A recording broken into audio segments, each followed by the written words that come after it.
on Cinematic Motif, we sit down with Albert Yao, the chairperson of Swallow Wings Film, 海鹏影业, one of Taiwan's leading distributors of European cinema. European films have always had a smaller but loyal audience here in Taiwan. But is that changing? And how difficult it is to bring these films beyond Taipei? And what really happens behind the scenes from acquisition to release? Stay tuned to find out. Hey, come on! The screening is about to begin! This is Cinematic Motif.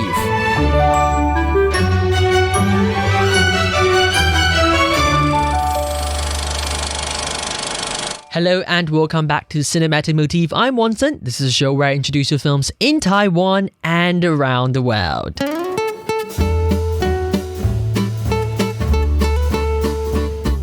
Today, I'm joined by someone who's working in the film industry here in Taiwan. He's one of the major distributors of European films in Taiwan.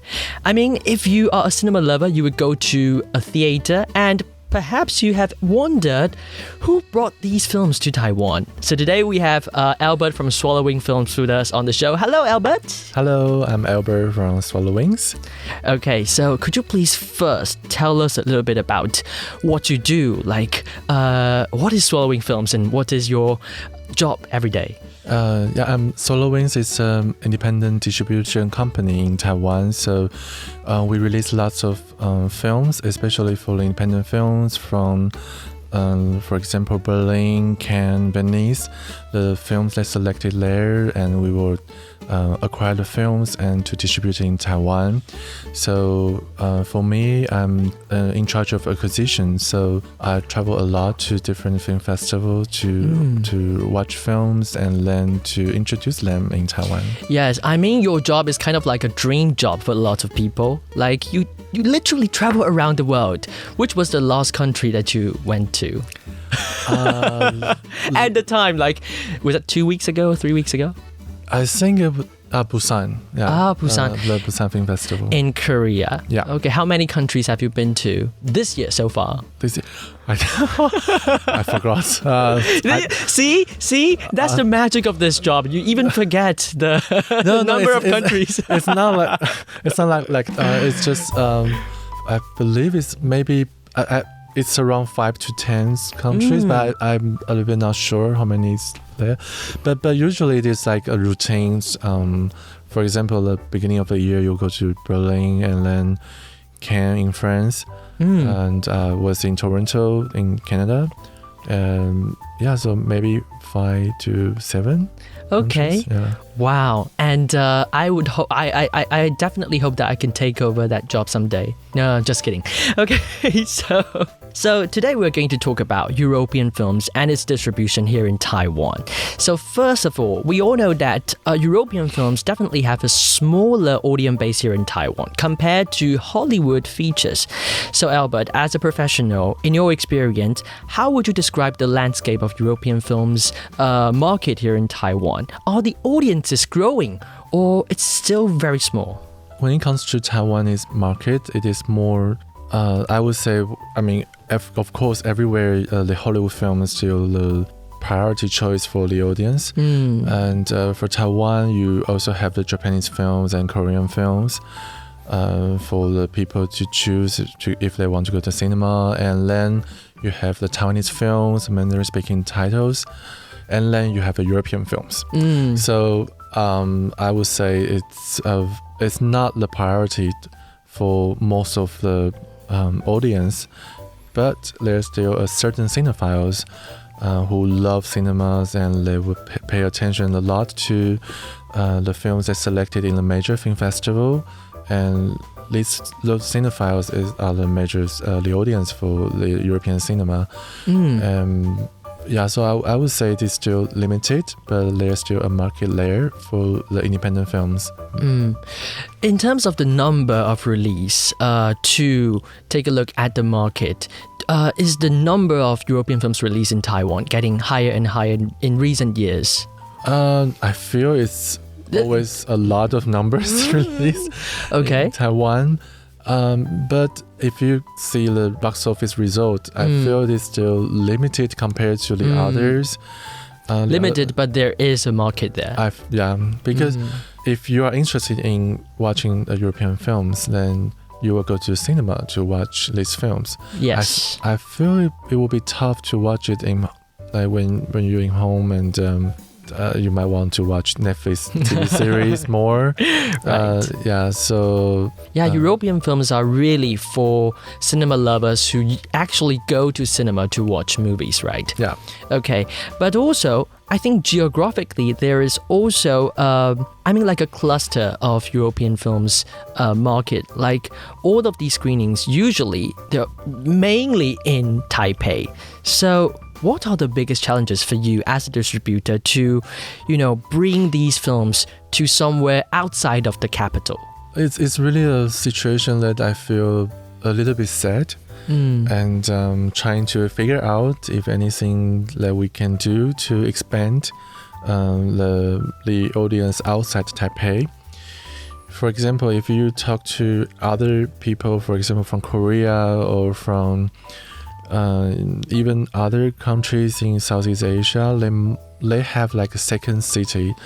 In Taiwan, normally for the European films, you watch these films mostly in Taipei. Outside Taipei, there's still cinephiles there, but there's not enough audience to maintain the certain box office that the cinemas can still survive outside Taipei. I would say I feel from my limited experience, I feel it's the viewing habit. For example, if from the elementary school or from the junior high school, if we will talk about films and if we will go to cinema to watch films, even Hollywood film or even just like a drama titles, if we don't do that from our childhood time, then it is tough for people to really have the habit to go to cinema to discuss the films that is currently released in cinema, and also why I want to spend time and buy a ticket and to watch a film in cinema. I feel it is a little bit harder to persuade people to do that.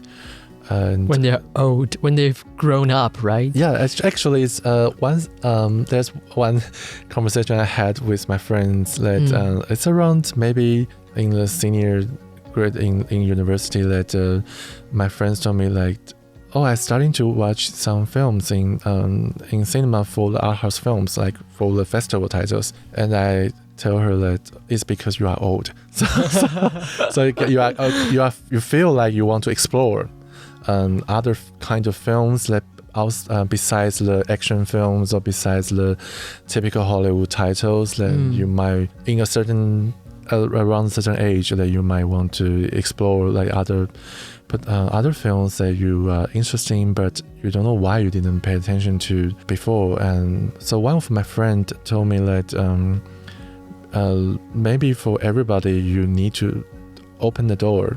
Yes. And for these kind of films. And once you step into this world, then you will feel like, wow, there's lots of different films from different countries showing different cultures that there is lots of things I don't know about it. And I want to know more. Yeah. Right. I remember when I was a child, the very first time my mom took me to the cinema to watch European films. It was a film distributed by Swallow Wings. So, so I guess like it's a German film. I really forgot the name, but yes, if this sort of education, it's not that of an education, but a habit, if it's nurtured earlier in our lives, this can become a long-term, I would say, a desire to explore this European cinematic world, right? Yeah. Okay. Now, as for the distributing part, I believe a lot of our listeners might know a little bit, but not that much about distribution. So I'm going to give a brief overview first. I know that distribution includes, of course, you go to film festivals to watch screenings, and the acquisition, you actually buying the rights, and then the theatrical release in Taiwan, and then the marketing of these films. But I wonder, what happens after theatrical release? Let's say like the OTT streaming platforms or even the DVD release, are they all related to the rights that you have acquired? So to answer that questions, I need to have to introduce a little bit what's the process of the acquisition for actually not just European films but any kind of films. Basically, for a buyer, as distributors, we acquire films from a sales agent, because normally people like directors and producers, when they make a film, they will try to find an agent to represent the worldwide rights, which means that they will they will meet different distributors from everywhere. That the sales agent's job in Berlin, in Cannes, they will meet these distributors, including us, and to introduce these films and to see which films that we feel like we are interested in, or we feel it is possible to work in our market. Especially for theatrical distributor, we will acquire the rights for the films, right?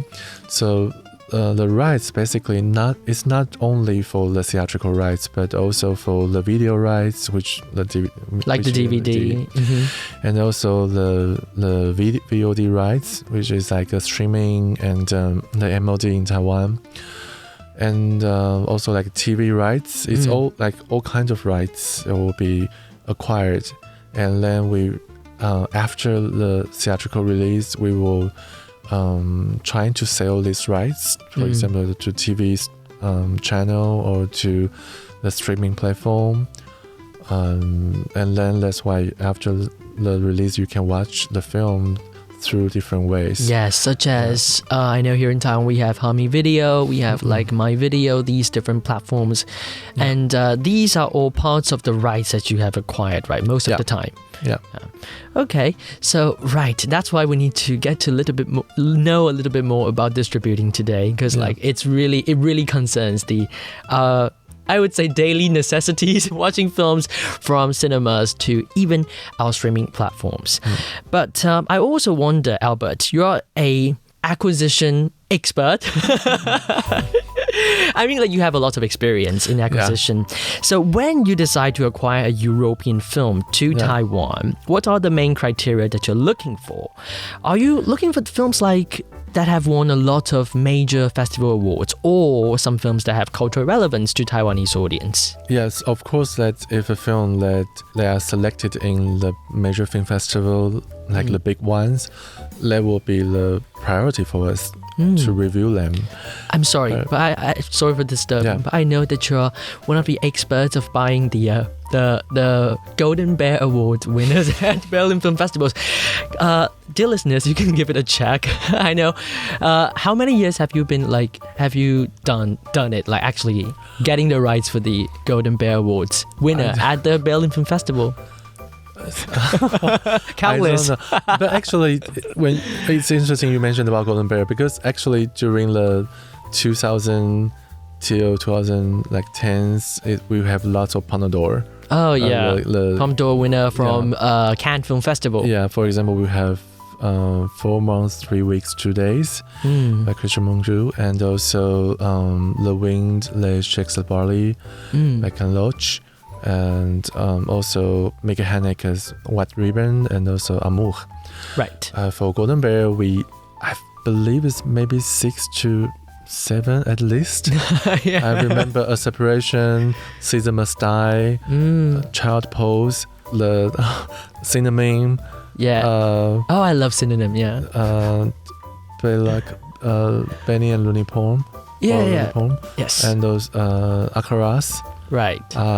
I feel I'm a test of memorizing all these names of the titles. I think at least 6 to including this year the trilogies Dream, Sex, Dream, Love. Sex, Love. Yes. So that's part of the criteria, right? With the major festival awards. Yeah, but but actually we acquired this film mostly like before the award. Okay. So one of our job is like trying to predict like which film might win the award. But it's not only about awards, because there's still some films even with a win for the big awards still with very challenging box office. So in the end of the day, I feel this still, if a film is good, the film is accessible, that it is relatable for the audience, then it would be more acceptable for the audience for sure, and we still need to survive. So I feel these films not just about award, but if there's universal emotions inside the film, or the story that you can be related to, then it will be like also the films that we are aiming for. Alright, so that was the first part of my conversation with Albert. And we're going to continue our discussion next week, still here on Cinematic Motif. We'll be talking about more personal stories of Albert, including his motivations of keep staying here in the film industry. And at the end of the episode today, I'm going to share a song with you. So Albert told me that today, the 24th of October, they're going to release a film to be in cinemas in Taiwan today, this week. The film is called Parthenope, which is the latest feature film of the Italian director Paolo Sorrentino. I love Sorrentino a lot, actually. I love his previous film, The Hand of God. Alright, so Parthenope is a 2024 coming-of-age drama film, and it was premiered at the 77th Cannes Film Festival, which was last year in 2024. It talks about a woman who was born in the Sea of Naples in 1950s, and she's searching for happiness over the long summers of her youth, and even falls in love with her home city and its many memorable characters. Let's play a track from the movie. This is Trio Tenura and Agira here on Cinematic Motif on Radio Taiwan International. I'm wanson, and I'm going to be back next week with Albert, and I'll see you soon.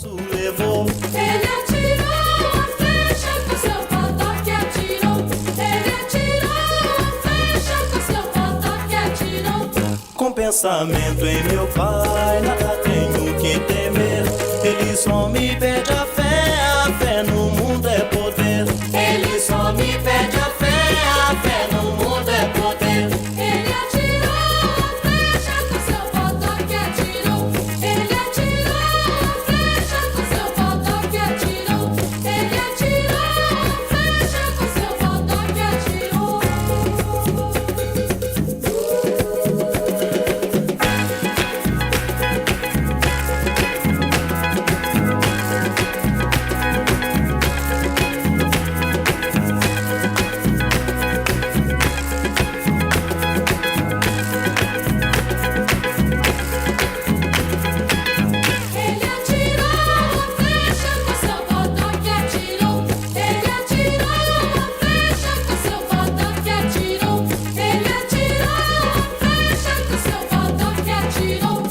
Pensamento em meu pai, nada tenho que temer. Ele só me pede a fé no mundo é poder. Ele só me pede a fé no mundo é poder. Ele atirou a flecha com seu botoque atirou. Ele atirou a flecha com seu botoque atirou. Ele atirou a flecha com seu botoque atirou.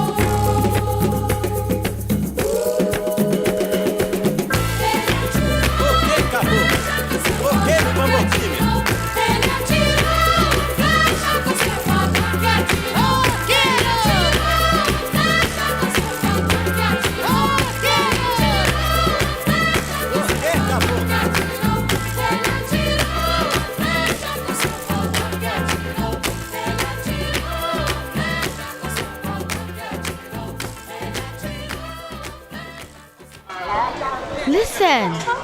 Are you listening? This is the sound of my country.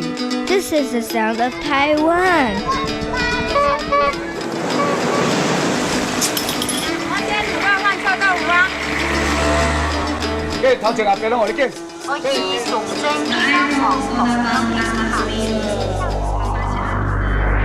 Taiwan, a small island with a whole world of sounds.